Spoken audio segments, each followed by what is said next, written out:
Hey! Ok, donc on est parti pour Igira, que je vais aussi présenter en mythique. Igira, elle a une phase qui est un peu intermittente où il se passe pas grand chose, qu'on va appeler la phase vide, la phase générale, et puis il y a une phase tourment, et du coup pour déclencher cette phase tourment, on a le choix de quelle phase ou de quelle mort on veut avoir. Donc la phase générale, ah oui, première chose importante, sur ce fight en particulier, il y a un concept de tanking qui est un peu le même que celui de Sludge Fist. C'est-à-dire que le boss va mettre une mêlée à un tank, puis à la personne la plus proche du tank courant. Donc il faut absolument, en jamais, en aucun cas, être à côté des tanks. Les deux tanks sont collés côte à côte d'un côté, et le reste des DPS est de l'autre côté. Voilà, ça c'est la première chose. Après, vous avez un switch, je crois aussi, les tanks. J'ai vu sur le PTR en mythique, c'était à peu près à 8 stacks de Drenched Blade. Euh, voilà, en phase vide, on aura quand même quelques spells qui sont ces mignonnes petites blades à dodge. Elles partent du boss et elles vont vers l'extérieur. En vrai, on peut aussi passer, si vous allez le voir, entre les blades si jamais. Là, il y a un petit espace, mais dans l'idée, si vous pouvez les dodger, c'est mieux. Il y a aussi quelque chose qui est assez important au final sur cette phase vide, c'est les spears.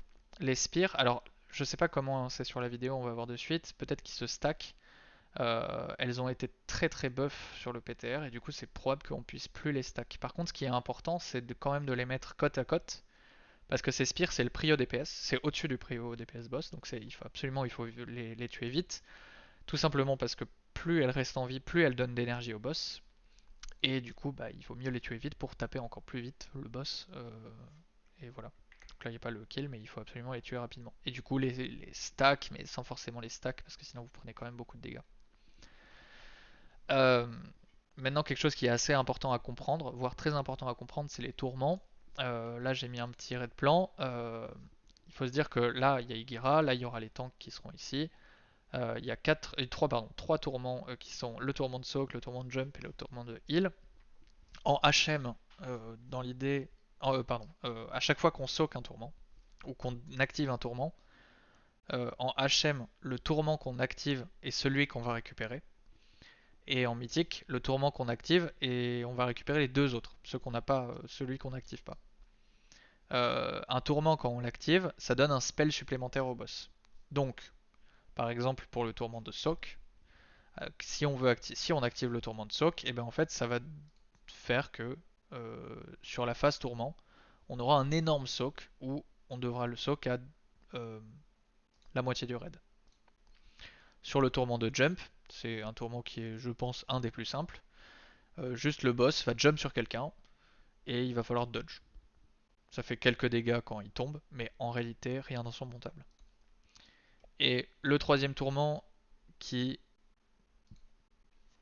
est le tourment de heal, en normalement ça met sur la moitié du raid un debuff, un absorb shield. Les personnes s'écartent du raid, on les heal. Voilà, il y a un overlap, mais ne le regardez pas pour l'instant. Regardez juste ça. Les personnes, on les heal, exactement, comme ça. Et quand on leur enlève leur absorb shield, il y a des petites bouboules qu'il faut dodge et que tout le monde doit dodge. Voilà, ça c'est l'absorb heal. C'est le tourment de heal. Je vais pas expliquer le HM et dans quel ordre on va faire ça parce que c'est pas très intéressant. Je pense que le boss on va le one shot. Par contre, on sait probablement comment on va faire les mythiques, les overlaps de mythiques. Et par exemple, le premier qu'on veut faire, c'est soak plus heal. Parce que on veut que on fasse les gros soaks. En gros, on veut faire l'overlap le plus dur en premier. Et ça, c'est le plus dur. C'est en gros, il y a la moitié du raid qui va se faire heal et du coup qui va devoir sortir du raid. Et là, il y a l'autre moitié du raid qui va devoir soak. Et ça, inversement. Et du coup, si on veut le soak plus le heal, en mythique, on veut soak celui qu'on veut pas. Donc on va aller sur le jump. Donc par exemple, le premier tourment qu'on va faire, c'est où on va aller, par contre, c'est celui-là. Et je vous ai peut-être pas montré comment on active les tourments. Ou peut-être que si, mais je pense que non. Et du coup, comment on active un tourment, ben, on voit là, hop, les trois tourments qu'il y a. On a juste à aller se baigner dans le tourment.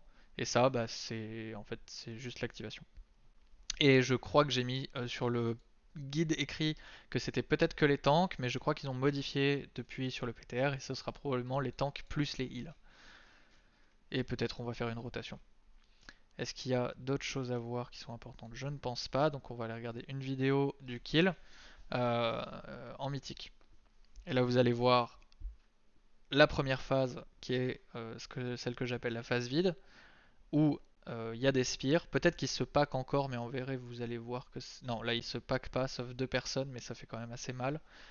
Tout le monde focus les spires, vous le voyez. Puis on voit aussi les spears à dodge. Oh, je vais enlever ça. Puis re des spears, puis re des lames à dodge. Bref, ça, à chaque fois les spells se font un peu 2 fois par phase, vous allez le voir. Ce sera un peu toujours comme ça. Voilà, et là je pense que on va rapidement voir le premier tourment qui va apparaître. Voilà, là il va aller sur un côté. Il y a les 3 tourments qu'on peut potentiellement soak. Il y a des personnes qui se mettent sur celui sur croix pendant que tout le reste des DPS. Pourquoi je dis les tanks et les heals? Parce qu'en fait tous les DPS ils doivent continuer à taper le boss. Le boss est pas immune, il faut le taper, et du coup le plus opti en général c'est que les tanks et les heals aillent soak sur croix pour que les autres puissent être tranquilles à taper. Si jamais il faut faire des rotations, c'est probable que du coup on fasse probablement plus des rotations sur les ranges que sur les mêlées, comme ça on optimise le DPS. Et du coup là logiquement on aura celui de soak et celui de heal, donc vous allez voir, ça c'est peut-être l'overlap le plus on va dire compliqué. Il y a encore ces blades qu'il faut dodge. On va voir le premier overlap qui est là, le Heartstopper. Donc là, faut bien comprendre un truc, c'est que sur cette technique, donc le tourment de heal, il y a à chaque fois la moitié du raid, il y a 10 personnes qui sont choisies. Et par tourment, par set de tourment, on va dire, à chaque fois il y a 10 personnes, mais comme le tourment est fait 2 fois, il y a la moitié du raid qui va être pris, puis sur la suite, il y a l'autre moitié du raid qui ne l'avait pas déjà eu avant. Donc par exemple là, les 10 personnes qui l'ont eu, ils vont s'écarter directement. Les 10 personnes qui l'ont pas, ils vont aller soak, parce que les tourments sont faits en même temps, sur Mythique, évidemment. Donc on heal, on heal, on heal, et on soak, on soak, on soak. Puis vous allez voir que maintenant ça va être inversé. Mais là d'abord je pense qu'il y a des lames à dodge. Je vais pas passer comme ça sera plus simple pour la compréhension. Et là il y aura probablement l'inverse du tourment. Et ça veut dire que si vous avez eu le l'absorbile avant, ça veut dire que vous l'aurez pas maintenant. Donc vous pouvez déjà vous prépositionner quasi pour le soak. Bon là je suis pas fan de leur remplacement de soak parce qu'il faut être vraiment collé sur le mur. Ça on pourra le refaire, mais voilà.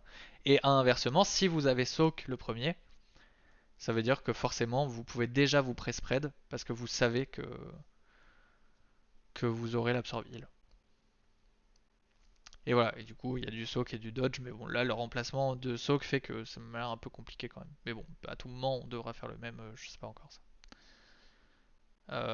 Et voilà, et du coup là il y a eu 2 fois l'absorb heal et 2 fois le soak, et du coup on repasse en phase vide. En fait ça fait que des phases vides, phase tourment, phase vide, phase tourment, phase vide, phase tourment. Du coup là c'est rephase vide où il y a des spires. En fait à chaque fois qu'on voit des spires c'est qu'il y a une phase vide. Ça veut dire pas de tourment. Et d'ailleurs le tourment qu'on a eu là, on pourra plus l'activer parce qu'il est disparu. C'est la technique d'enrage, il y a 3 tourments, une fois qu'on active les 3, euh, c'est euh, c'est le hard enrage. Donc une zone de fois des spires, en vrai ça la phase vide on s'en fiche un peu, je vais essayer de la passer.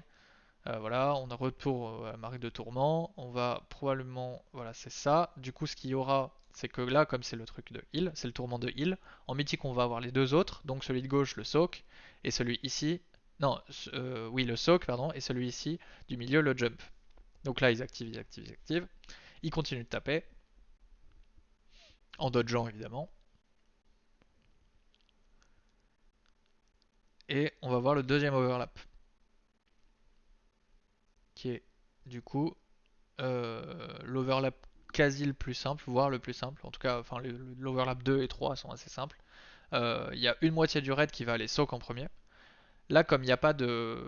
Comme c'est pas décidé par rapport à qui a les absorb heal ou pas, parce que dans le premier overlap, c'est ceux qui n'ont pas les absorb heal vont aller soak.